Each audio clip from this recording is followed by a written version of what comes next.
Welcome to Around the Empire. I'm your host, Joanne Leon. The website is aroundtheempire.com.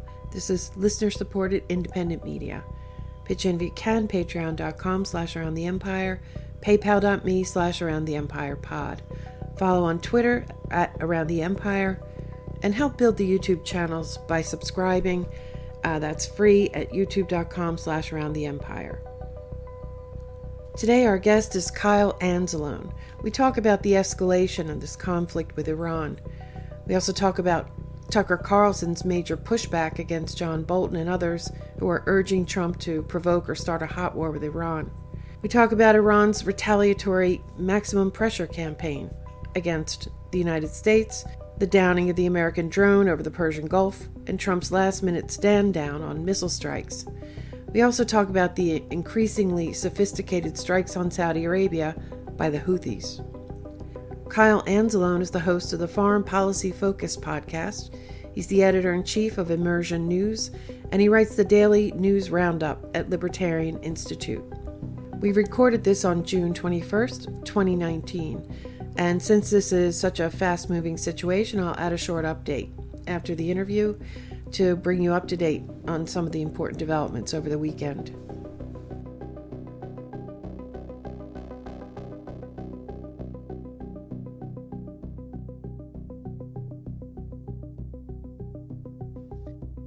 Kyle Anzalone is here talking to us from Massachusetts, right, Kyle? That's right, and I just want to say congratulations, Joanne. I think this is the first time that's been on since you crossed 100 episodes, and that's quite a landmark. And I hope all of your listeners take the time to think about supporting your show, just because I know how much work goes into making 100 podcast episodes, especially when you do what you do, inserting different clips in and stuff like that to really raise the production quality. So make sure everybody shows their appreciation to Joanne for all the hard work that she's doing. And I'm sure, the more money that's rolling in, the easier it is to dedicate more time to these kind of projects. So I really enjoy your content, Joanne. I've, been very appreciative to being a guest on your show so many times. And I hope to be a guest as frequently in the next 100 episodes. Thank you so much, Kyle. And I love having you and Will on as guests, and just kind of mixing it up and, offline, the way we sort of bounce things off of each other or share the things that we have come up with. And, Kyle has a foreign policy focus, and he somehow produces 3 of these every week. I don't know how you do it, Kyle, and have a day job too. I mean, that's just amazing. So I ditto to everything that you just said for your podcast and for all independent media. This isn't easy, and we need your support. I mean, it just boils down to that. It's really, really simple.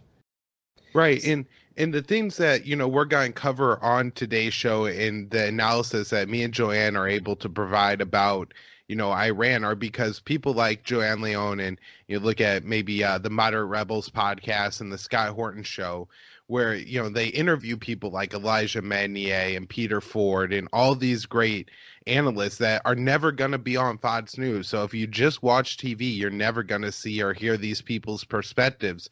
But it's extremely important if you want to understand the nuances of the region and have a more comprehensive and better idea of what's going on in the Middle East, rather than whatever talking points, CNN is going to give you from probably 3 people from think tanks funded by weapons makers, oil production companies, and different kind of lobbyist group and special interests from overseas, rather than getting like just investigative journalists like, Gareth Porter, Elijah Magnier, and Bernard Moot of Alabama, who do such a good job of getting all the little details. Exactly. It's pretty interesting, the sort of informal network, that has formed, and I'm sure there are others out there that we don't know about that are doing the same kinds of things. But speaking of mainstream media, Kyle and I, and I've been talking about this online for anybody who's seen my Twitter feed, there was just some stunning developments yesterday and last night, particularly.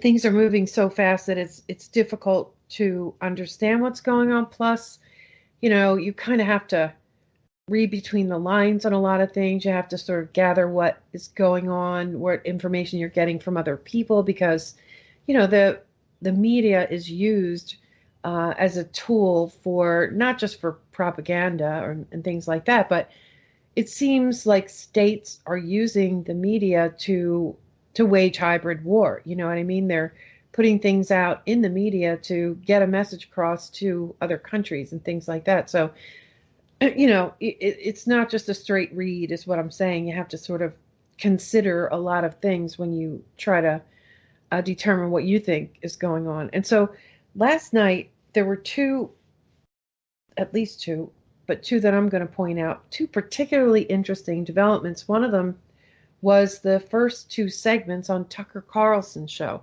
and on Fox News. And you have to remember that Fox News is, it's the conservative channel, but Tucker is sort of taken a different road here. He's sort of more on the Trump anti-interventionist bent. At least that's the stance that he's been taking. And he had on a guest named Fred Fleitz. Fred Fleitz is a close associate of John Bolton, from what I can tell, because he was on a radio show earlier this week talking to Seth Gorka, another character, and they were going out of their way to defend John Bolton. And as most people know, John Kiriakou wrote an article recently, maybe a week or two ago, saying that John Bolton was on thin ice. That John Bolton, it was likely he's going to be fired. The White House was already interviewing people to replace him, and so on. And so, it was still based mostly on rumor. So, I wasn't sure. So I went looking around. We haven't seen John Bolton on the media lately. He was very visible during the Venezuela coup attempts, and he has sort of disappeared from media. So I went looking around to sort of make sure that was true. I couldn't find any Bolton media appearances, but I found two radio show appearances, and they both had a goal of boosting, praising and defending John Bolton. So this guy, Fred Fleitz, who was on Tucker last night, very recently was on a radio show with Seth Gorka, talking about how great John Bolton is and so on. Should I play that clip, Kyle, or no? Yeah, let's hear that clip now. I think that'll be a good way to get rolling into all this. My name's Sebastian Gorka. We are back with our third in-studio guest today. That might be a record. It is none other than Fred Fleitz, President and CEO of the Center for Security Policy and former Chief of Staff of the National Security Council under Ambassador John Bolton. Welcome to America First, Fred. Dr. Gorka, it is great to be here. Do not call me Dr. Gorka here. It's Sebastian, it's Seb, whatever you prefer. All right, sounds good. All right, otherwise I'm going to have to call you Mr. President Fleitz. Okay, we could have so much to discuss here today. We've got two segments. I want to talk about Iran in the second segment because that's on everybody's. If you're into national security, that's on your front burner. But first things first, how long have you known Ambassador Bolton? Well, I've known him since the late 1980s when he was Assistant Secretary of State for International Organizations. I was with the CIA for 19 years, and I was the UN analyst. And he was? And he was at State handling UN issues. Right. And then he became? And then he became Undersecretary for Arms Control in the second Bush administration, and he brought me from the CIA to be his Chief of Staff. And then when he went to the National Security Council, he asked me to be his Chief of Staff again. Okay, so you know this man. That is, we have to assert your credentials first, because I'm kind of fed up of people on our side, on the conservative side, who I address on the radio show, when they call in, I address on social media every day, who talk to me about this dastardly neocon, John Bolton, who's just making sure that we go to war with sundry countries, including Iran. Could you dispel these accusations and tell our listeners across the nation who John Bolton really is, Fred Fleitz? Well, it's really absolute nonsense. He really is an America First guy. He is not a neocon. Neocons believe in nation building, and Mr. Bolton doesn't believe in that.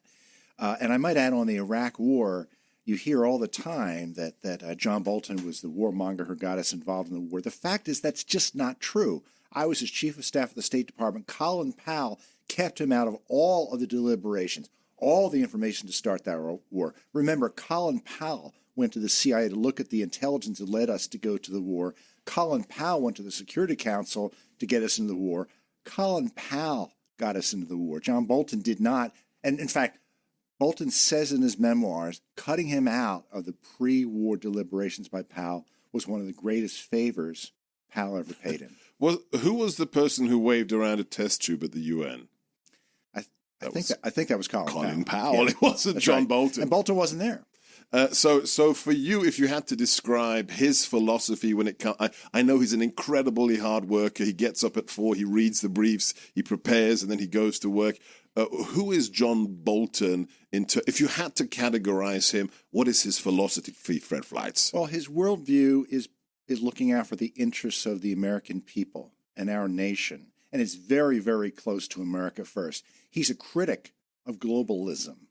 He does not believe that the UN should be setting our rules, should not be trumping our laws. In fact, he says many times the U.S. Constitution trumps the UN Charter. It's very important to him that the UN is a tool, but is not a global government, and the United States does not have to defer to an organization that is basically run by anti-American countries, communist countries, socialist countries, hostile dictatorships. That's been very important to Mr. Bolton. So without talking out of school, this is a philosophy that sits incredibly well with the president whose bumper sticker is Make America Great Again and America First and Peace Through Strength. These would seem like completely simpatico with Ambassador Bolton's worldview. It's a very good fit, and I think that's why John Bolton has gotten along so much better with the president than H.R. McMaster and Secretary of State Tillerson did, because they seem to be pushing some other agenda. Another thing, Seb, that's really important to recognize, John Bolton takes his orders from the president. And he speculated widely when he was a pundit. But when people argue right now, well, this article you wrote years ago is inconsistent with maybe something that the president believes in, he says, look, I work for the guy who won the election. I implement his policies. Within 40 minutes of the president tweeting out that Ambassador Bolton is the replacement for General H.R. McMaster, he gave an interview at Fox, still with his Fox hat on, and he was constantly being pushed by the host. So what kind of national security advisor are you going to be? Trying to push him into a box, trying to categorize him. And John finished his interview. It's up on YouTube. People need to watch it. He finished it with a very interesting statement. He said he was discussing a prior president and his national security advisor. He said, the one thing one never forgets is who was elected president, and it's not the National Security Advisor. We are talking to Fred Fleitz. He is the president and CEO of the Center for Security Policy, former chief of staff to Ambassador John Bolton at the National Security Council. Follow him at Fred Fleitz, F-L-I-T-Z. I'm Sebastian Gorka. This is America First. So, it sounds like an urgent defense of John Bolton. I don't know. What did you hear? Yeah, so I guess first of all, who listens to that show? Because the banter is absolutely insufferable. I just I can't imagine anybody should ever want to listen to these two clowns. They have no personality whatsoever, and yet they're two people that are heavily involved in making America's foreign policy. And so when people are very skeptical of the position that we put forward, Joanne, because it's so outside of the mainstream and everything. Well, it makes more sense to me when you realize it's dopes like this who are making the foreign policy. A couple of things from that. I guess the statement that John Bolton is a neocon is kind of actually true. And I've in the past, have called John Bolton a neocon because I just call it, John Bolton things that makes him mad. And in the sense that I want to get across that in mainstream neocon is a really bad warmonger, right? Yeah. And so in that sense, John Bolton is a neocon. When I talk to the normal libertarian, that's what they think, and it makes sense to them to label it that way. In reality, I guess John Bolton doesn't believe in regime change wars, just destroying his enemy.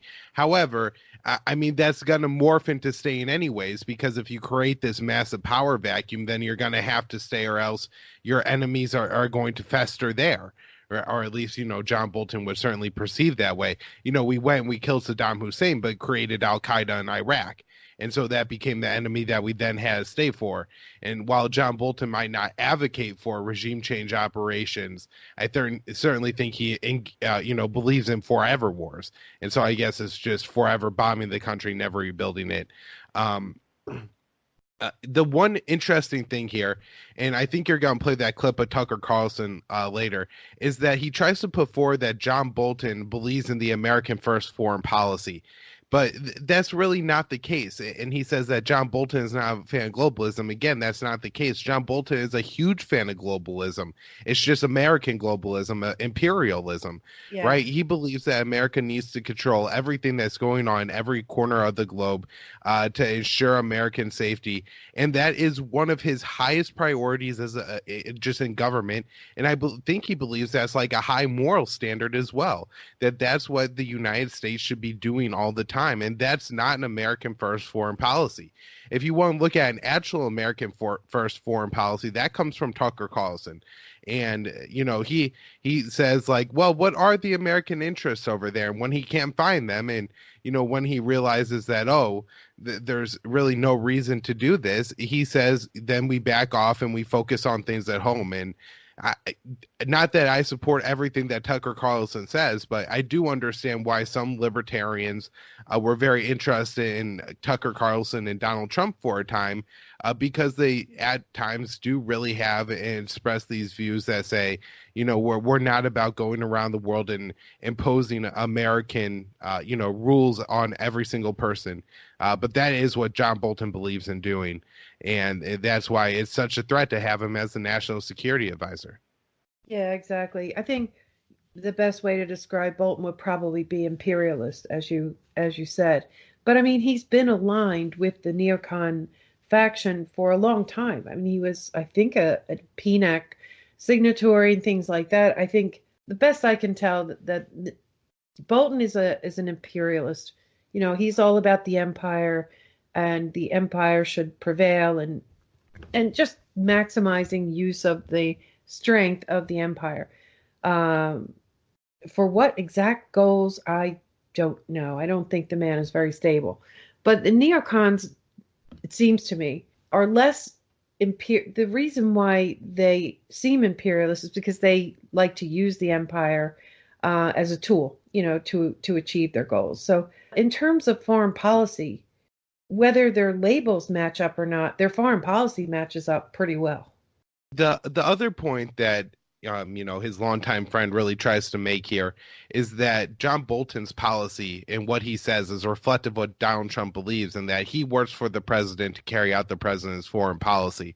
I think if we look at the history and past actions of John Bolton that include threatening the head of the OPCW in the Bush term, and being notorious for screaming at analysts and trying to get rid of and fire analysts who are unwilling to put forward the policy prescriptions that he wants, that we know he's probably undermining Donald Trump and is heavily influencing the policy in very underhanded ways.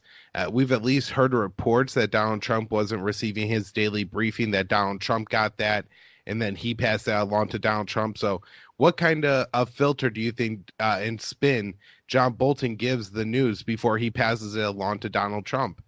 And so that's very concerning to me. And I think the reason that they're pushing that maybe is because I think there's even a lot of Trump supporters that are very skeptical of John Bolton. I mean, it doesn't take somebody who's even heavily, into, foreign policy and global politics to hear that, hey, John Bolton canceled or helped to cancel the agreed framework with North Korea, the anti-ballistic missile treaty with Russia, and the INF treaty with Russia. This guy seems to do a lot of things that end up with countries making and having more nuclear weapons. And oh, look, he told and helped Donald Trump get out of the nuclear deal with Iran and impose oil sanctions against Iran, pushing further Iran out of the nuclear agreement.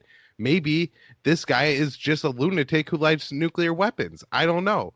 But it certainly seems that you could just put that in front of anyone and they start to understand that. So maybe that's why they're trying to really help John Bolton's image there.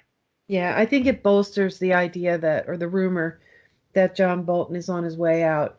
And Seb Gorka at the beginning, he expresses his concern that people on their own side, their own friends, are calling out John Bolton. And I suspect that there are a lot of people saying, fire John Bolton. And they certainly don't want that to happen because that's their cronies. That's, through Bolton, their cronies, get power. This might be a good time to transition to that Tucker Carlson segment yesterday, which I have to say that he has two guests. First, he does this intro. I guess he does like an opening monologue or whatever. But he uses that opening monologue really, in my opinion, to set up this guy, Fred Fleitz, who's coming in for an interview, right? Right after his intro, he's doing an interview with this guy, Fred Fleitz, who you just heard on that radio show.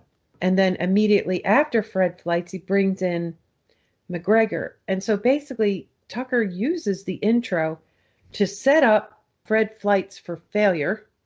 Then he proceeds to fricassee the guy during the interview. Then he brings McGregor on, and they both just completely trash an aggressive policy against how and just show how insane war would be with Iran. And during that, McGregor says that Trump needs to fire the warmongers. He actually use the term warmongers. This is a retired Army colonel. And, obviously he's talking about John Bolton, right? And they just had John Bolton's crony and defender, Fred Fleitz, on just, a minute before him. He's right there, maybe right there in the studio with him. I don't know if they were both. One of them might have been on Skype. I'm not sure. Since 9/11, the U.S. has spent trillions of dollars and thousands of American lives trying to remake the Middle East in our image. It's sad to say it out loud, but we have to. It hasn't worked. Many of us thought it would, but it hasn't. By every measure, our foreign wars have ended in dismal failure for the United States, however noble their intentions, and some did have noble intentions.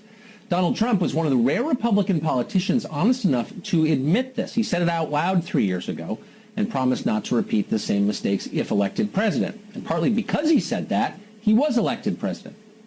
Now something fascinating is happening.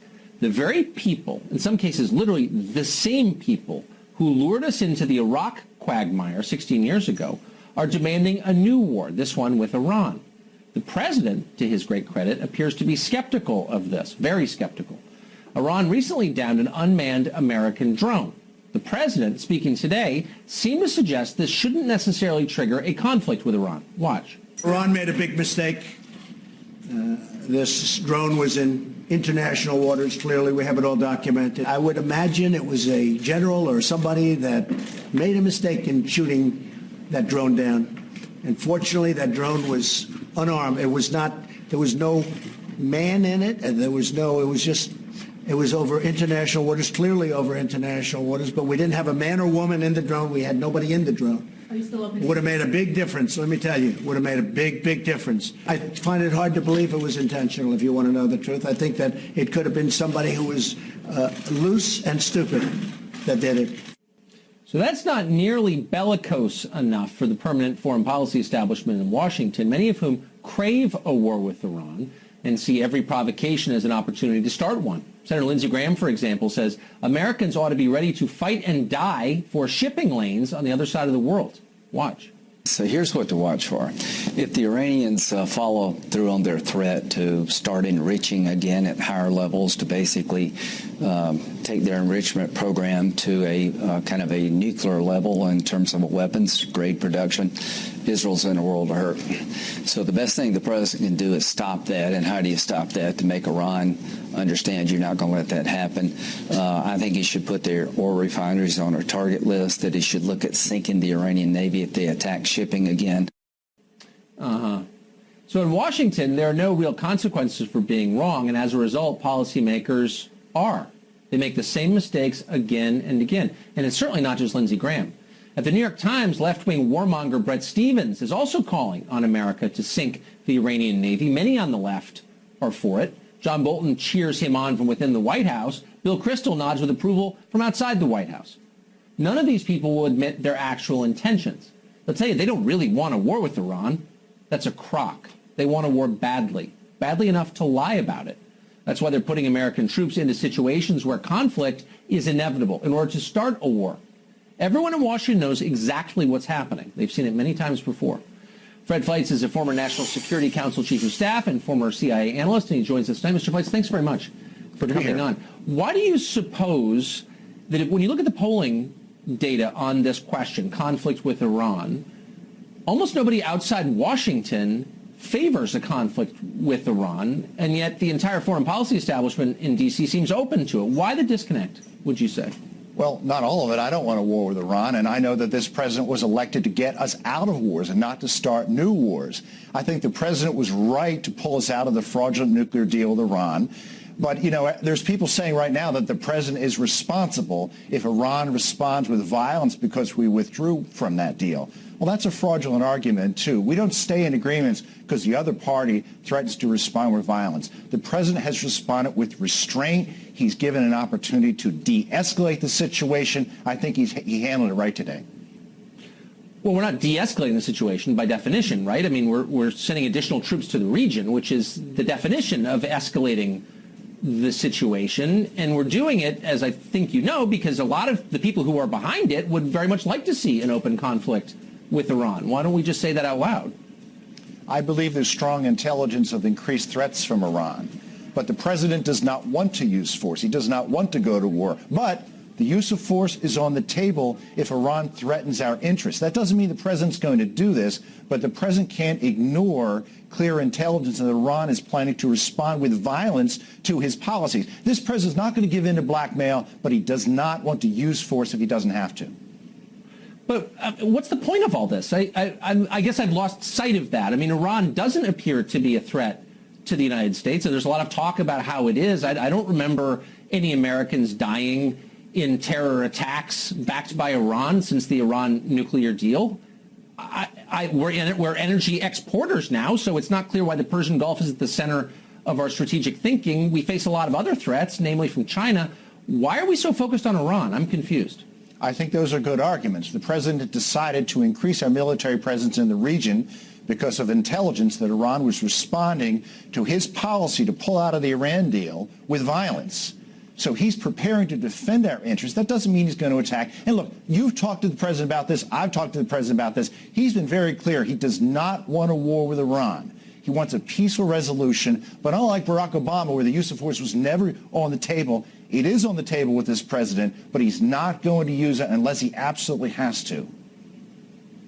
But you could very easily see this slipping beyond his control or anyone's control. I mean, we're trying to provoke a war. I mean, I don't think anybody watching this carefully is going to mistake it for something else. I mean, that's what's happening.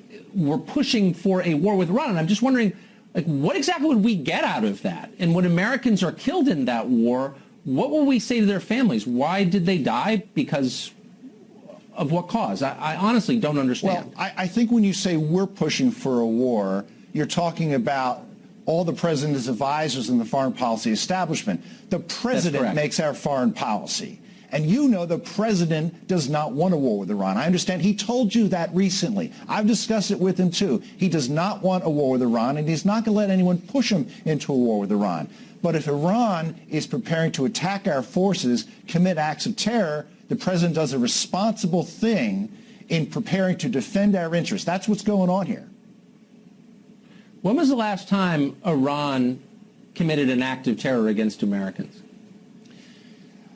Well, Iran was responsible for a terrorist attack of a bombing of a train. Well, it was going to be a bombing of a train from Toronto to the United States in 2011. Iran was also behind a planned attack to kill the Saudi ambassador to the United States, also during the Obama administration. But I mean, look, those may or may not be good arguments, Tucker, but that's not what's at stake here. Right. So there aren't any Americans who've been killed by Iran in recent memory in this generation. So I don't. Again, how about in Iraq? How about the IEDs in Iraq? With respect, I don't understand why so much disk space is being devoted to Iran when there are all these other threats. But it's the new intelligence that Iran has been planning attacks against the U.S. and our allies. That's what's at stake here, not these other issues you've raised. Okay. Mr. Bites, thank you very much. Good to see you. Good to be here. Douglas McGregor is a former U.S. Army colonel and author of Margin of Victory. He joins us tonight. Colonel, thanks a lot for coming on. Sure. I don't want to be paranoid, but I've watched this before. It does seem as if the president is strongly opposed to conflict with Iran. He knows it will define his administration. He knows that it doesn't serve American interests, but that people who work for him are pushing the United States into a position where war is very likely, if not inevitable. Am I imagining this? No, I don't think you are. I think the president has had his first Vietnam moment. He was walked up to the edge, he looked into the abyss, and he said, no, thank you. He followed his instincts, thank goodness, and walked back. He has no interest in going to war, but you are right. He is surrounded by people in the Defense Department, in the chain of command, in his own National Security Council staff, in the State Department, who are absolutely committed to finding ways to attack Iran. I think the president understands that an attack on Iran would result in an all-out war. The notion of limited strikes is absurd. The Iranians would respond with everything they have because their economy is in ruins, their backs are against the wall. He knows that. He doesn't want that. So we should be grateful. At the same time, I think the president has begun to figure out wars destroy presidencies. War destroyed LBJ. War destroyed, ultimately, George W. Bush. He doesn't want to join the pantheon of destroyed and failed presidents that embarked upon wars that ultimately were not supported by the American people. And again, if the American people don't support it, forget it. We don't want to do it. Exactly. And they don't. Is there some good reason to maintain this level of sanctions against Iran? Are we getting something out of that? Well, I think the idea was to destroy the Iranian economy and to bring the nation to its knees. That's really not what we should be trying to do at this point. I think the president senses that there is now an opportunity for diplomacy, for a new approach to Iran that could de-escalate this set of conditions and produce a positive outcome. Look, this will ruin our economy if we engage Iran in a war. Iran will instantly have support from around the world. They will be the victims of this limited strike that is being discussed. The limited strike idea is sheer insanity. It will provoke a war. Yeah. Everyone, China, Russia, India, many European states will come to the aid of Iran. We'll end up with a larger coalition of the willing against us than we have seen in decades. I think the president's figured this out. He's got good instincts, but he needs to get rid of the warmongers. He needs to throw these geniuses that want limited strikes out of the Oval Office. The last thing the American First agenda needs is a stupid, pointless, unnecessary war with Iran. And he knows that, so he needs to act. As much as Brett Stevens and Bill Kristol would welcome that. Yeah. It's insane. I agree with that. Colonel, thank you. Good to see you tonight. Thank you. Fricasade. I mean, I think with the Tucker Carlson piece, especially that interview, you see the difference between kind of the Warhawk American First foreign policy and then Tucker Carlson's, where he's looking for legitimate American interest in the area before wanting to carry out any foreign policy kind of maneuvers. And so that does mean that Tucker Carlson's probably terrible on China and wants tariffs and all of that and doesn't really get some of the more important kind of economic and interventionist points. But at the same time, at least he understands why war with Iran, would be bad. And just the way he pushes this guy and really, presses him like, hey, like point to an actual American interest here. He says, look, America's an energy exporter now, so we really don't have to worry about oil flowing through the Gulf. That's not an American interest. He says, when's the last time Iranians have carried out a terrorist attack in America? And he has to say, well, there was an attack. Well, it was a planned attack. Oh, they carried out an planned attack. So he has to even admit that, Iran hasn't carried out a terrorist attack. And then he does try to point to, I believe, the copper core bombs from the Iraq war that, are blowing holes in American armor and killing Americans. I don't know exactly how many Americans died there. I think the number is actually under 400 in that fighting. But as far as I think all the evidence says that none of those bombs actually came from Iran. They were all made in Iraq because the United States turned on their Shia allies at one point and started fighting a war against them. I believe this was at the same time that they were fighting the war against the Al Qaeda insurgency as well. So, I mean, the Iraq war was a complete stupid mess thanks to, John Bolton and, like Tucker Carlson said, a lot of the same warmongers back then who were advocating for that war and who, muddled America along the whole way and just kept making it worse and worse, never just realizing that, oh, we're in over our heads, we need to leave. No, then we have to, at some point, decide to fight against the Shia. And now suddenly there's groups that are linked with Iran and have ties with people back in Iran, suddenly fighting against Americans, not because Iran decided to wage a war against the Americans, but because America decided to wage a war against Iranian allies. And that was just really stupid. But now John Bolton uses that, his previous failure, as an excuse to try to carry out a new war against Iran. Yeah, he goes, well, what about the IEDs? What about the IEDs? And just for our listeners, I had a long conversation with Scott Horton recently in an episode that's coming soon. And he goes into that in detail about how people found machine shops where these IEDs were made. And so the blame on Iran for that is, at best overdone, and at worst, just flat out false. So just a heads up for that. But, he the two things he calls out are, well, the intelligence, we have intelligence that Iran is posing a threat and they're going to attack us. That's the infamous intelligence that showed up, I think, in early May. And I think that this latest escalation has been relying on that intelligence that may have come from the Israelis. I don't know if that's completely clear yet. And then he also falls back on the old, what about the IEDs argument?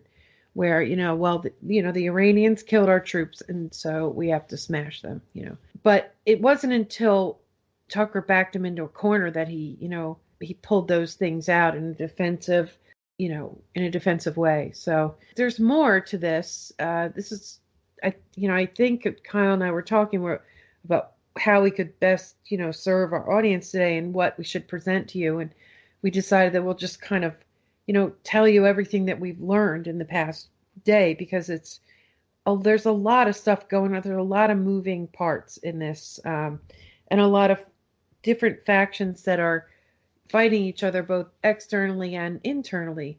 It seemed pretty clear to me that what Tucker and McGregor did there is exactly what Seb Gorka was railing against. People on our own side are, going after John Bolton. I mean, John Bolton was in the crosshairs last night on that Tucker Carlson show. And I guess now's a good time to mention. So right around the same time, or a little bit after this Tucker Carlson show aired last night at 8 p.m. Eastern time, though it's probably taped earlier, a big article, a real bombshell article came out from the New York Times. So this New York Times article came out last night, Thursday night, late in the evening. The title of it is Trump Approves Strikes on Iran, but then abruptly pulls back.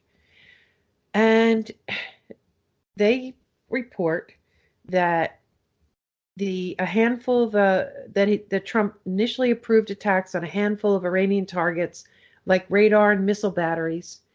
And then just right before the strike was going to happen, there were ships and planes already in the process of, getting ready to do these strikes, and Trump called them off, called them to stand down. And the attacks were planned for today, for Friday, just before dawn. And, it's a pretty big deal. And in this, there's an interesting statement. They say the White House declined to comment, as did Pentagon officials.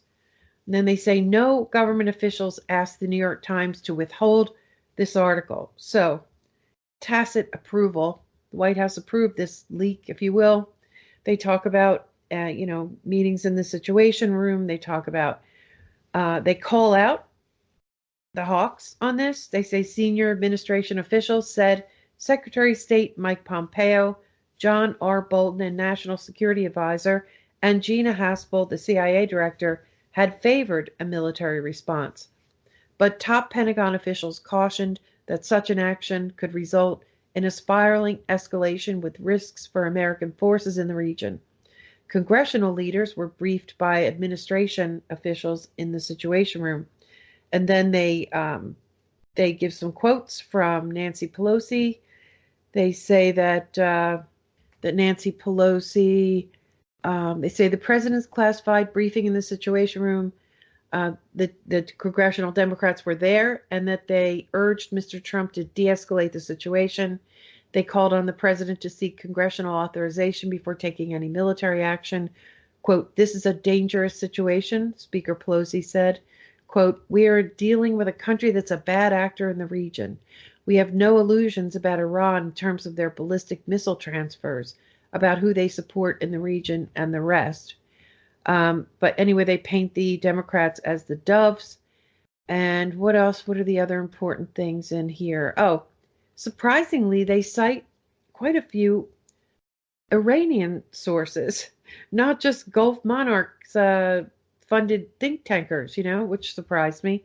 And Kyle, they even cite a translation from Press TV, where Hossein Salami, the commander-in-chief of the Islamic Revolutionary Guard Corps, said, "Crossing the country's border was our red line."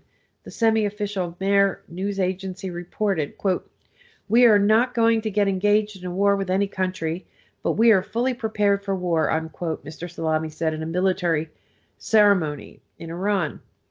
So, I don't know. Maybe it's normal for the New York Times to actually go look and see what the actual Iranian commanders are saying and get it from Press TV, but I was surprised by it. I don't think I've seen it before. And they mentioned that this commander says that we are continuing our resistance. So they give what seems like a fairly accurate, representation of what the Iranians are saying. Yeah, for the Washington Post, that's certainly or is this the New York Times? This one is the New York Times. I think either way, yeah. Typically you don't get the Russian or Iranian perspective at all, or if you do, only in half sentences, so you could really make it sound like the Iranians are doing something more, or the Russians typically never get their perspective printed as well. It just seems more nefarious if you use it in half statements. Maybe we'll increase uranium enrichment. It is like the only sentence of the Ayatollahs that they'll actually quote, and or doesn't death explain. to America or something. Right. Yeah. And they don't, put forward the whole context, which is for the Iranians. They believe that there's a war against their country. There's been, credible documentation that things like medicine isn't getting into the country. Iranian planes are in rough shape because of the sanctions. Those are direct sanctions that have been on Iran in a long time. And so, think about if in the United States, where planes are falling out of the sky a couple times a year, and what that would do to kind of our economy and travel and stuff like that. It's certainly kind of scary to think about what we're putting that nation through, especially when the Iranians, most of them, I'm sure, can remember back to the 1990s when the U.S. waged that sanctions war against Iraq that was actually absolutely devastating to the Iraqi people. And, let that store to Afghanistan, too, and see what happens when America invades your country, and have plenty of reasons, to feel uncomfortable with this whole situation and the way America has been treating Iran. And so at least you almost kind of get a little of that perspective this time in the New York Times, because it's very important to understand. Of course, even Tucker Carlson leaves it out most of the time, and I guess he goes along. I haven't heard his position on the nuclear deal, but everybody just kind of assumes that it was a terrible deal that Iran cheated on, which, unless you're Tulsi Gabbard, I haven't really heard a politician do a good job of defending that. But it's really important to remember that the Iranians are following the nuclear deal that prevented Iran and made sure that Iran never got a nuclear weapon, even though, there's no credible evidence to ever say they were going to get one in the first place. Right. And before we get too far into this, let's talk about Moon of Alabama's analysis from this morning. It's titled White House pushes, quote unquote, Trump pulled back story. He likely never approved to strike Iran. And Bernard Moon of Alabama cites Elijah Magnier, who immediately protested this article. Elijah has sources in Tehran, and he said, "This is highly inaccurate, and Iran knew about it yesterday. The U.S. administration whispered this information for Trump to save his face. I hinted to this information yesterday before it was released this morning by the U.S. media. Iran sources rejected the, quote, war theater scenario, unquote. More details this evening." So the Hill article, I don't have that in front of me, but they reported that today too, that one of the Iranian officials came out and said, we knew about this. And Kyle, what were the details on that article? Do you remember? Well, I remember being skeptical because they were all unnamed sources within Iran, but basically, I think there were, and I can't remember if this came from Elijah or that article, but the idea would be the U.S. would carry out some kind of empty strike in Iran and not hit any actual targets, but just get into the country and fire a couple missiles in the desert or something like that. Right. But, so for Trump to climb down the escalation ladder, his idea was to appease the Hawks and his own, maintain his own reputation But the Iranians said no to that, and that's important. And I think that gives a little bit more credit to the Moon of Alabama take that this is all theater, because if Donald Trump couldn't carry out an attack in Iran without provoking major retaliation from the Iranians, then the biggest action he could make is to, sound like he called off the attack at the last minute. And so that ends up being what happens. We got tweet from Trump this morning saying that the planned attack was on 3 sites, and it sounds like the planes were in the air, and just before they were about to start carrying out the mission, Donald Trump asked one of the generals how many people would die. He said 150, and Donald Trump said, well, that's too many, so I'm going to call this off, since America only lost one unmanned drone. So, it seems a little bit to me that this has to be kind of scripted by Donald Trump, because it just paints him as way too much of a hero, kind of in the narrative that he tells. And my guess is that maybe not that this was never ordered, because I certainly guess that Trump could have given the order, but the high, like him and his cabinet and stuff, understood that the attack was never actually going to go forward. But maybe to make it seem more legitimate, like all the orders went out that would have gone out had there been an attack in 2 hours. You know what I'm saying? Yeah. And so I think there may be a little bit of a difference there, in that maybe Trump isn't actually technically lying when he says that, he gave those orders and then withdrew them. From what I've read on the blogs and stuff, it does seem that American planes were in the air. I'm interested to see if we'll see the actual equipment that was going to be involved. I think that would be somewhat telling to me. If they, had a bunch of F-35 lined up, I'd be pretty sure that they weren't actually planning on carrying out this attack, because Iran does have some pretty good missile defense systems, and wouldn't that be a catastrophic failure if we try to carry out this limited strike against Iran, and then, their air defense system shoot a couple of the brand new F-35s out of the air, or the planes malfunction and go down? Seems like it would have been too much of a risk. But if it was just theater in the first place, maybe they did load it up with F-35 and B-2s just to make it all look good. So those are some details I'm looking forward to coming out and getting in the coming days. But I mean, as scary as it is, even if this was just a bluff that Donald Trump did it, the news that has come out in the past 24 hours and kind of how it has makes me at least think there's some possible credibility to Bernard's argument there at Moon of Alabama, and as well with the reporting from Elijah Magnier. Yeah, I agree. I don't know that we'll ever find out that, Trump proposed a face-saving measure for himself and was turned down by the Iranians. I don't know if that part will ever come out.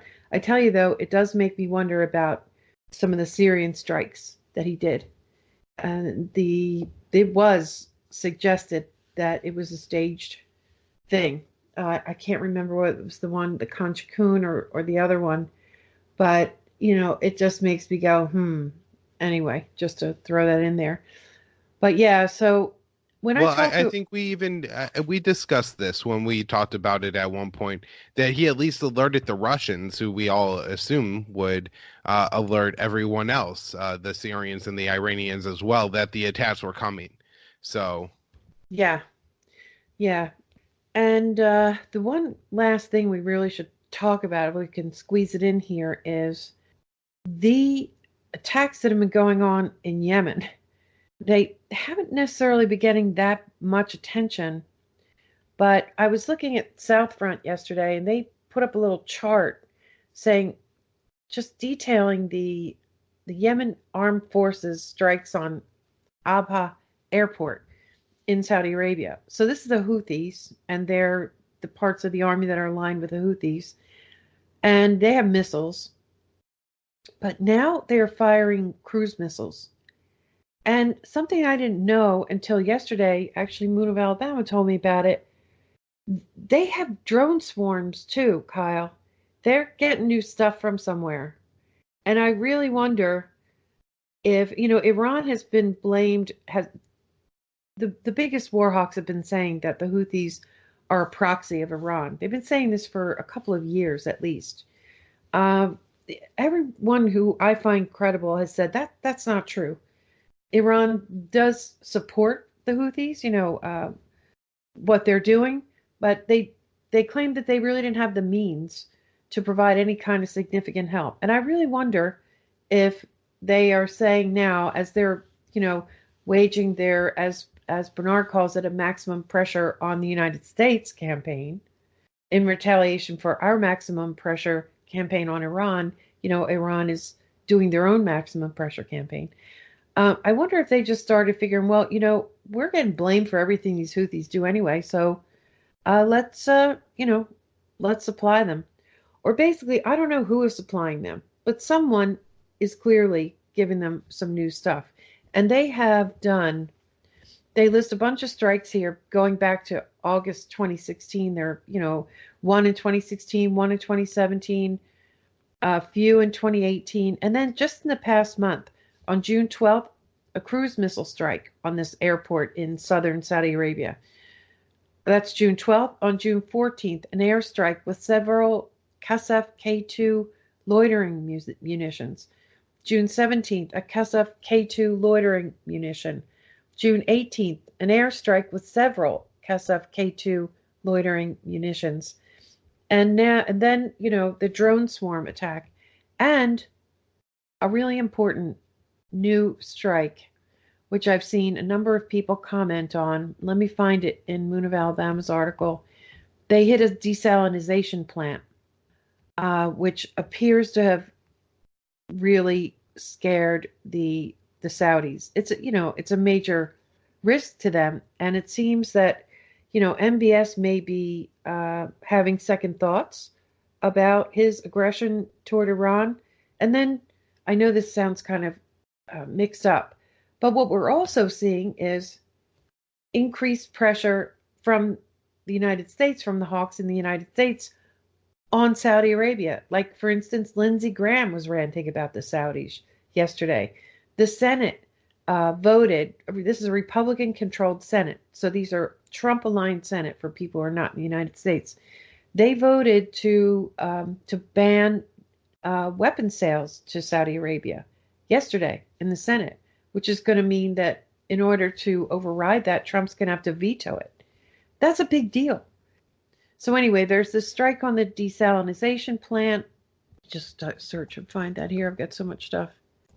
Yeah, if I could just am I even making any sense here, Kyle? Yeah, you are, Joanne, and okay. I guess I'm gonna get in here and say that I read similar articles to you, and I've had the same thoughts that you're having now, which is it seems that, especially the past, I would say, like 2 to 3 months, the Houthis have increased their military capabilities and have certainly been carrying out more strikes against Saudi Arabia.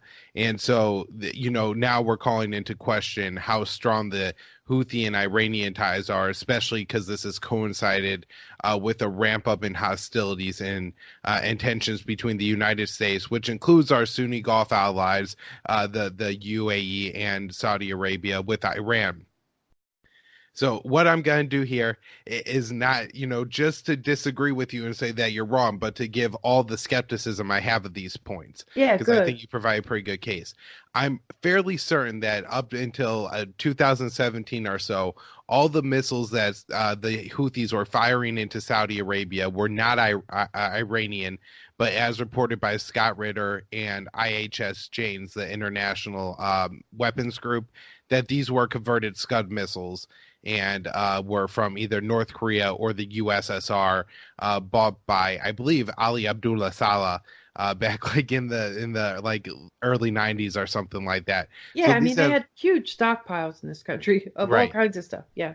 So, but also in that time, the Houthis fired some anti-ship missiles, including one that hit a UAE ship. Oh, yeah. And so I do have some questions as to, maybe they had some upgraded weapons then, or maybe they just had some anti-ship missiles this whole time and really didn't know what to do with them, because at one point they fired it into the Red Sea there.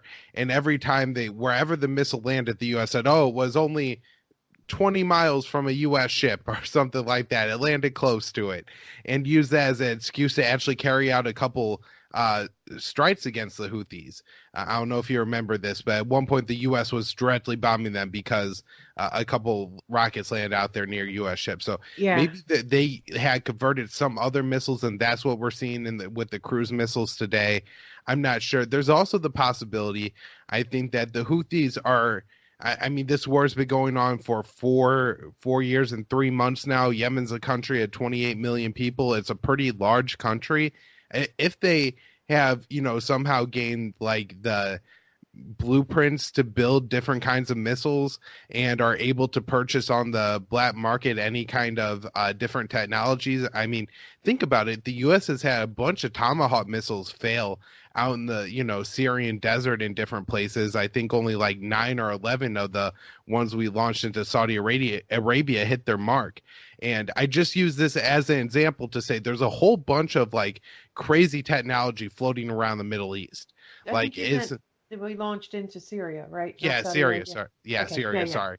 And so, anyways, the point being just that there's a whole bunch of crazy missile technology floating around the Middle East, and it doesn't seem impossible to me that after this long of a war, that the Houthis are starting to just kind of construct and upgrade their own kind of weapon systems to fight against Saudi Arabia.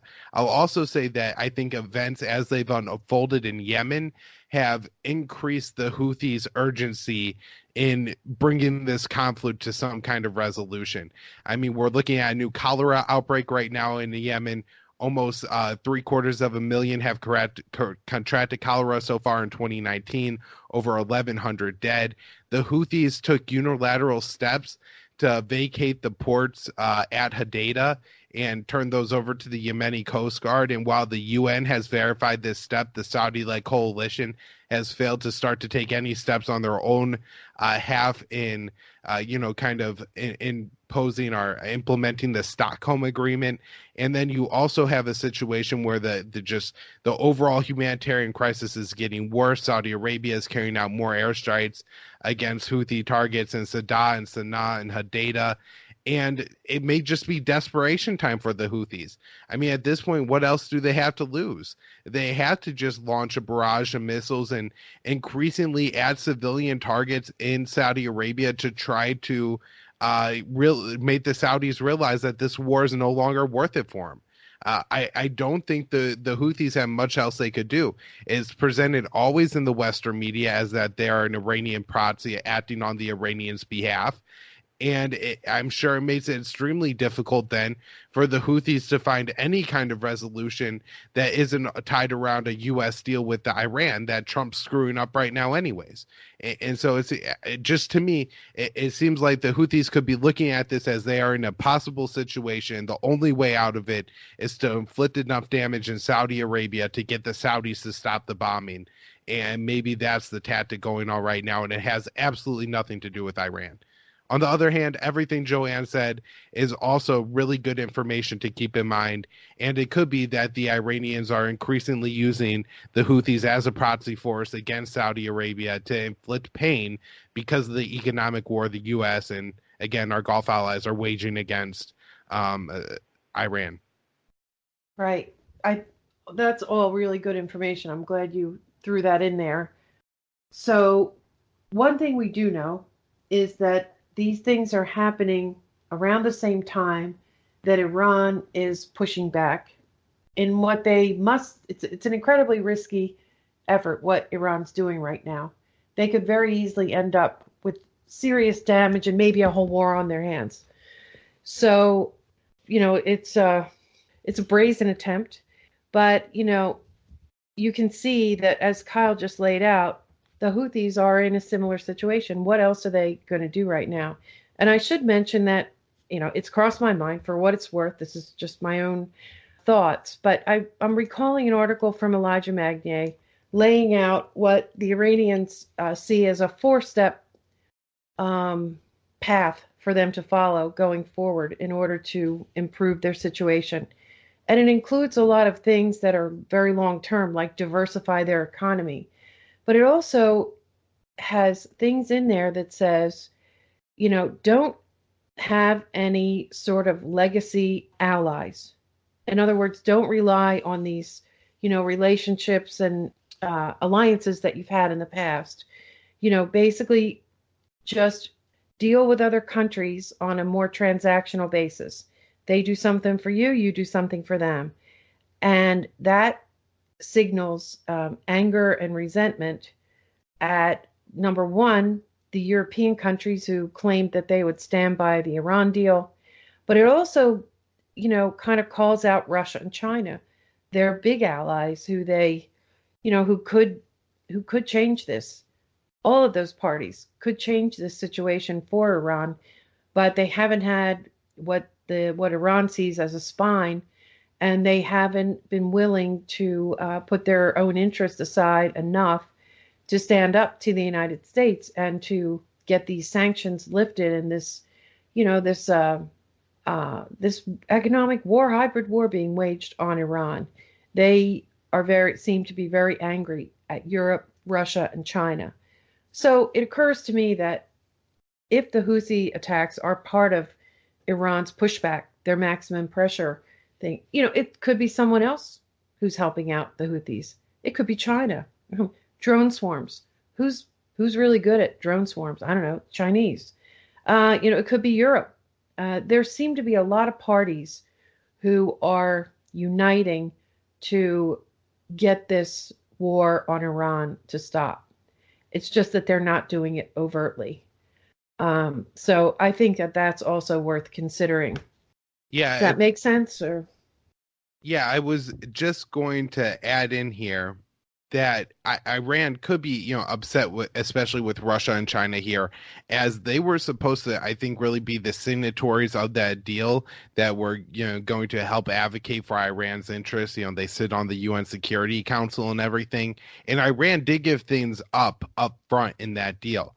They destroyed the Arak reactor as it sat, and I think they're converting it now into a kind of reactor that would produce, waste that is less likely to be used for a nuclear bomb or less able to be used for a nuclear bomb. So, that's a blow to the Iranian economy or in Iranian's nuclear production capabilities. They either destroyed or sold a bunch of their reactors. They sold off a bunch of their heavy water that they had stored up there. And they also, agreed to reduce the cap that they enrich uranium down to 3.6%. And so all these were real concessions for the Iranians when they made this deal. And now that the Americans are breaking it again, it's not like Russia and China are standing up for Iran here and saying, okay, well, by the way we read this deal, it's okay for the Iranians to, start enriching uranium up to 20% again. They've been really silent. And while there have been, kind of these general calls for the U.S. to abide by the deal, certainly nothing with enough teeth to actually help the Iranians out at all. Right. So, and you have to remember that, China's right across the Red Sea there in Djibouti. So, and you also have to remember that, we had some military bases in Yemen that we had to evacuate pretty quickly at one time. Houthis were able to move in and grab weapons. There's also, there's a rat line of weapons into Yemen. It's a real mess. You have the United Arab Emirates backing some fighters. You have the Saudis backing some fighters. You have I apparently still got special operations forces on the ground there, and the Houthis are they're able to seize weapons from people that they defeat or scare away or whatever. Can I say one thing about that New York Times article that I thought was important that we didn't hit on yet, which is there's a paragraph in there when it talks about the advocates for the intervention that was Pompeo, Bolton, and Gina Haspel, while it was the military at kind of contingents that are the people of the military, the Pentagon, that were urging more caution and not doing this. So that should really say something, that the people who would end up fighting this war are the ones that are saying loudest in the administration not to do it. I think Congress was also lumped in with urging caution, saying that you had to look for congressional authority. In fact, I even saw Tim Kaine, who I think is a pretty kind of centrist Democrat, say that they needed congressional authority. And it was bizarre that Trump was trying to tie Al-Qaeda and Iran together. So those were positive statements. But I just want to point that out because I think that is something important going forward here, is that when it comes to the Iran issue, the military is very skeptical about going in there. Under the Bush administration, it was Admiral Fallon that really pushed back against that. And hopefully we saw that again this time. Now, I don't think the new CENTCOM General McKenzie is going to be the guy to stand up, but hopefully this new Mark Esper, who's now the Secretary of Defense after Shanahan, domestic abuse, he's out for that reason. But at the same time, it seemed like he was spineless, and Bolton had just stuck all of his people around the Pentagon anyways. And I just, not to brag too much, but I was doing a live stream last night with Will Porter and Steve Waskow, one of the bloggers at the Libertarian Institute, with me. And we were talking about how we were hoping that the strong military voice would be what could turn this war back. And Tulsi Gabbard, I saw, kind of took this stance as well, saying that, hey, there's no war here worth sending our soldiers to die for. Excellent.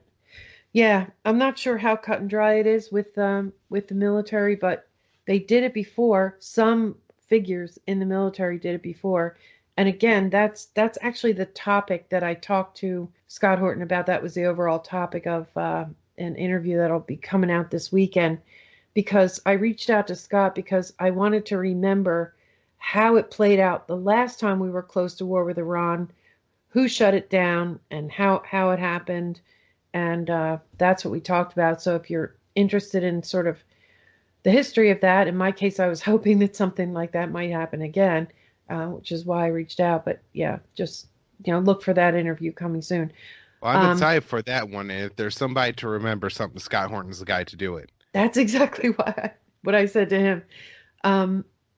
Yeah, so I just wanted to mention one more thing on that. Yeah. So there are some changes have happened recently, and I'm a little nervous about those. The new CENTCOM commander came in, I think it was the end of March, and I believe that the chairman of the Joint Chiefs, General Dunford, I believe it's close. This is close to the end of his term, and he's going to turn it over to Mali, is it? And I don't know too much about these guys, but I did see a speech that McKenzie, the CENTCOM commander, gave to FDD. FDD is it's called the Federation for the Defense of Democracies, and they are one of the top characters who are gunning for Iran. And he gave a kind of a bellicose speech there, so I'm a little worried about that guy. And I hope that there are others around who are, counter. If he is, all in for war with Iran, I hope there are others who are, countering his influence. But to get back to these strikes by the Houthis on Saudi Arabia, one thing I should mention is that if we just lay it out in a very simplistic way, because this is really complicated, not over exaggerating there, but there are generally three actors, foreign allies, who want either a war with Iran or they want to significantly reduce Iran's influence. They'd love to regime change them. If they can't regime change them, they want to weaken them in other ways.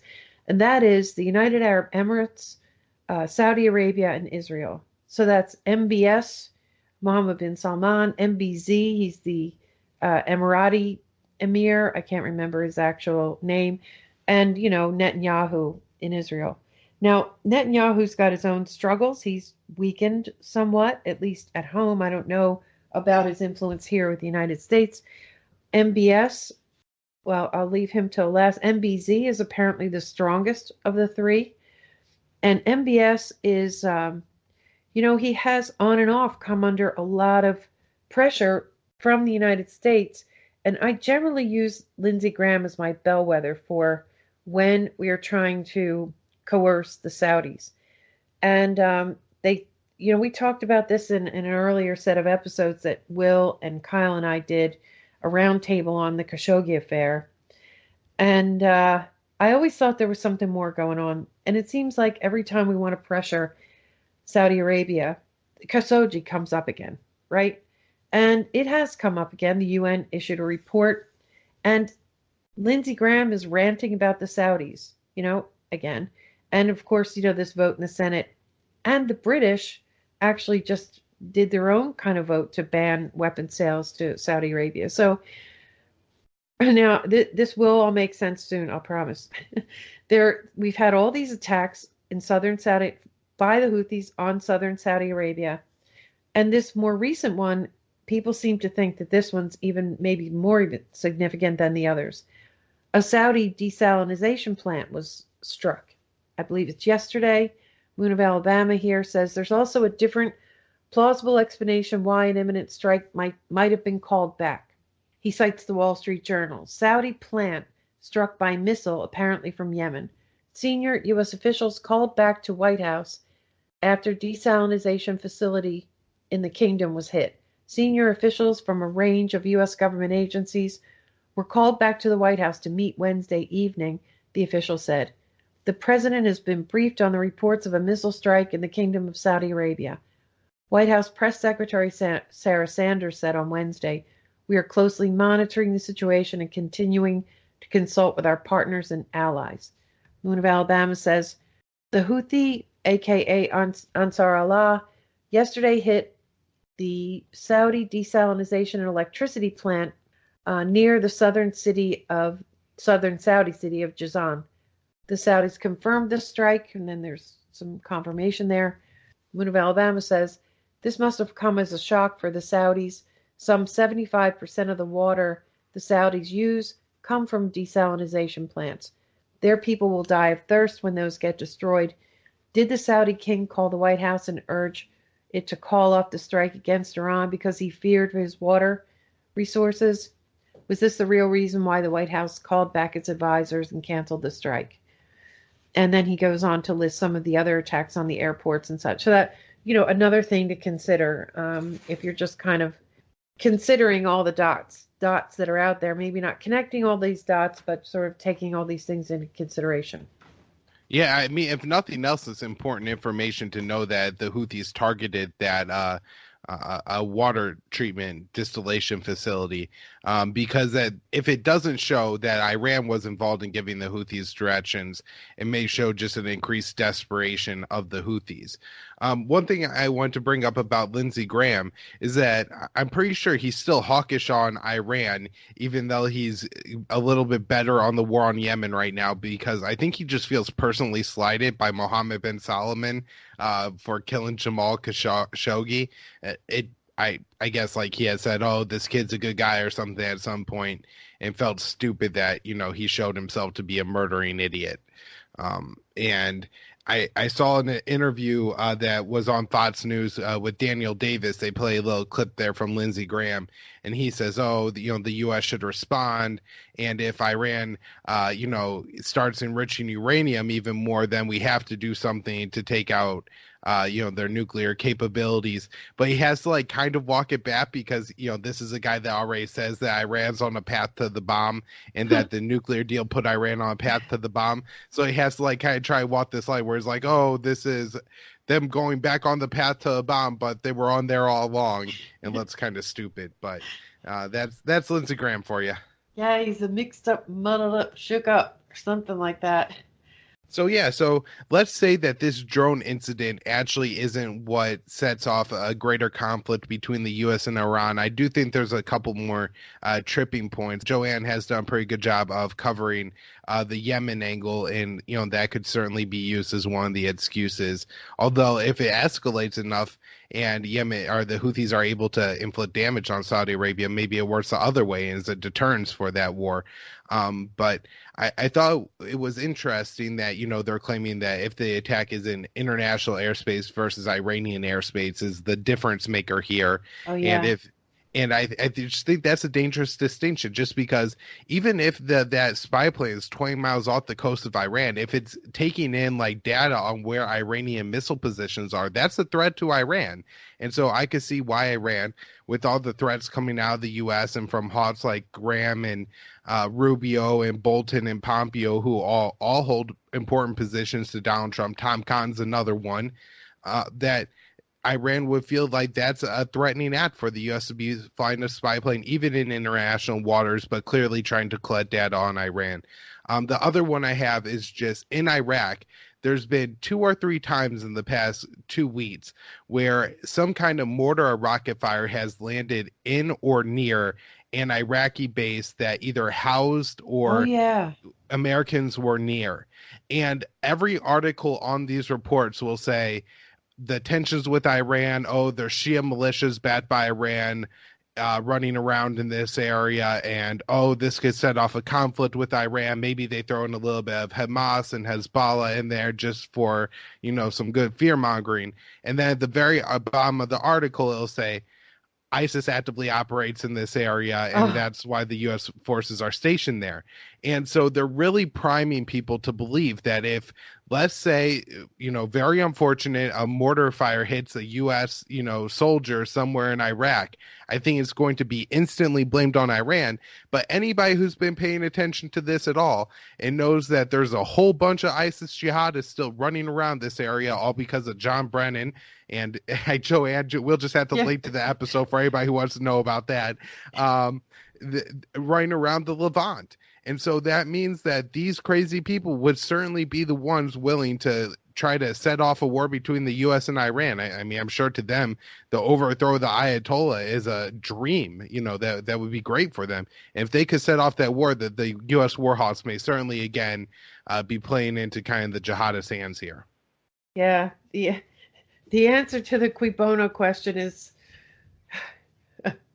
let's just say complex, right? Put it that way. Always. Yeah. All right. Well, I think that's probably enough dots for people to decide whether to connect or not. Kyle, we could go on, but let's wrap up this update here. Thanks so much for coming on the show again, and I'll talk to you soon. All right. Thanks so much for having me out, Joanne.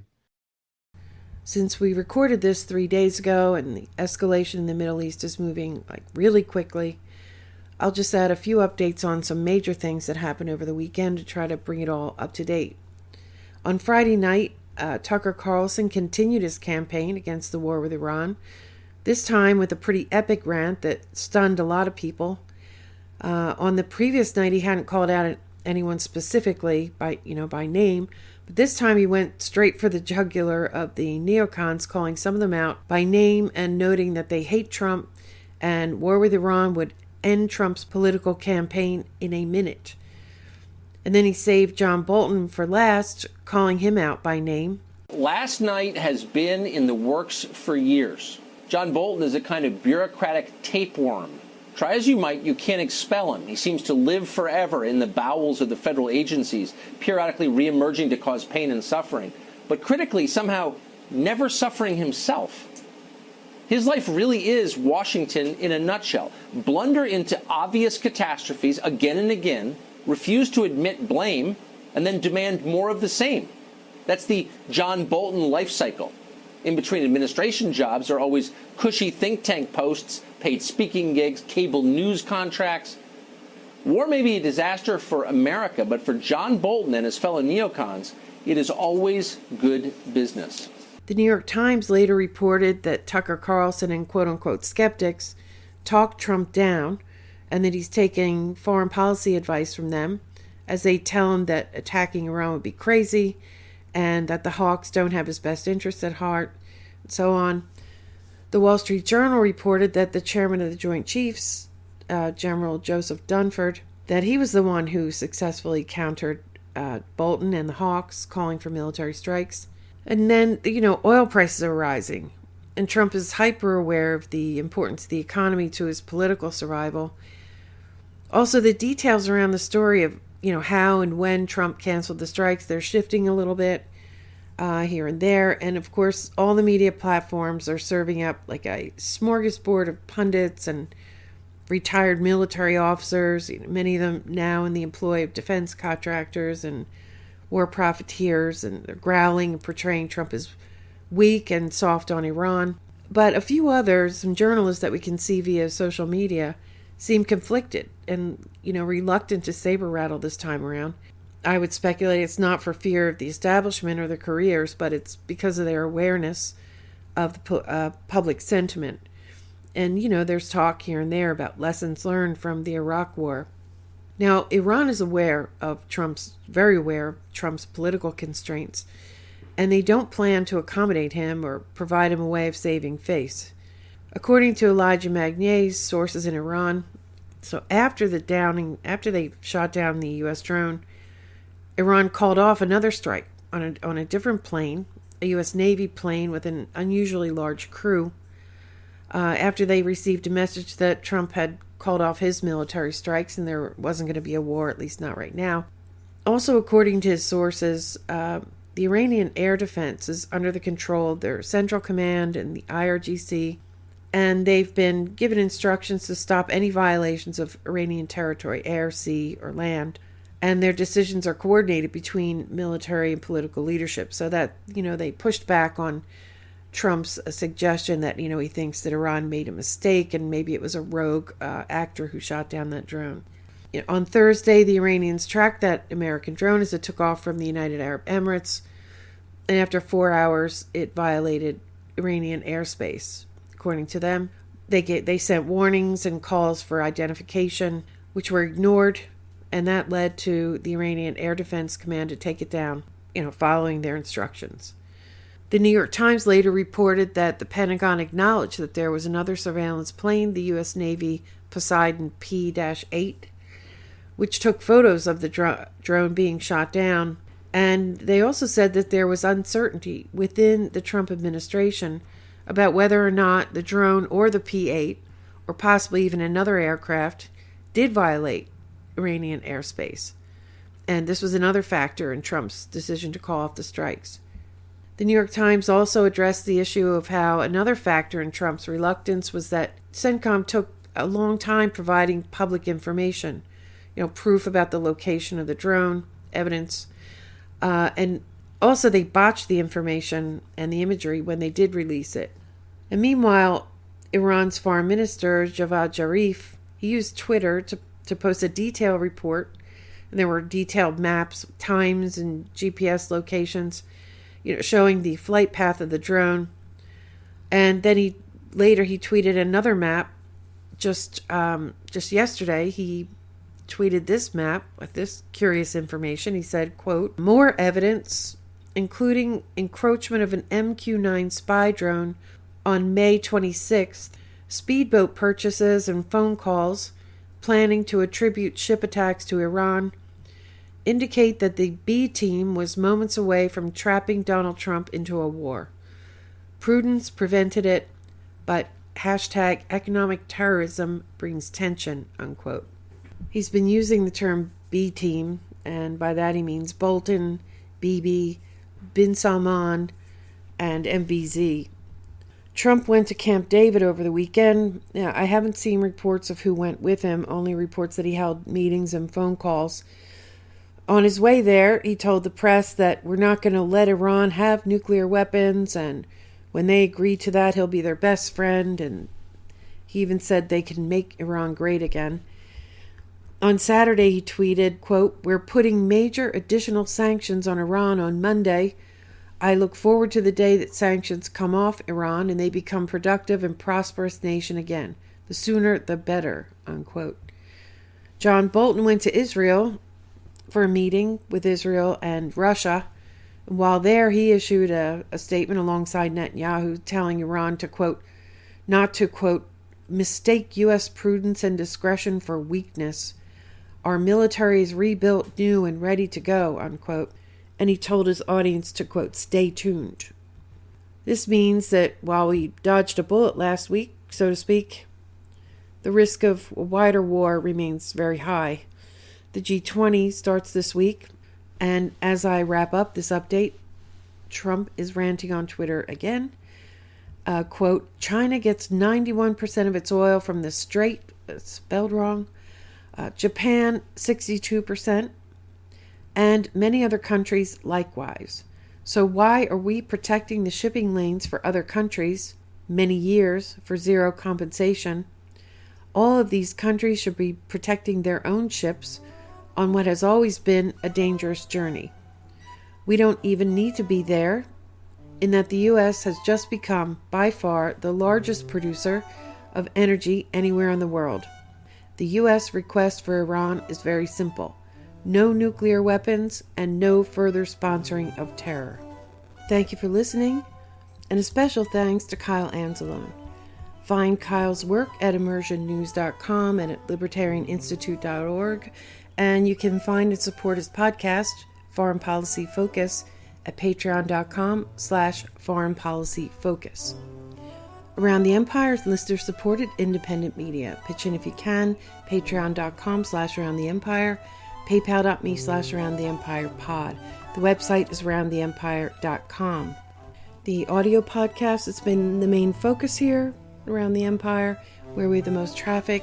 There are many ways to listen to it. Find and subscribe on your favorite mobile podcast app, or listen to it on the website, aroundtheempire.com, or on patreon.com/aroundtheempire, or on YouTube, youtube.com/aroundtheempire. And if you're listening on YouTube, please hit the thumbs up to like the video, leave me comments, and don't forget to subscribe. Still working on a new look, new kinds of content, video live streams, mini docs, that type of thing. And I'd really appreciate your help to build that YouTube channel. So we'll see you next time. Take care, everyone.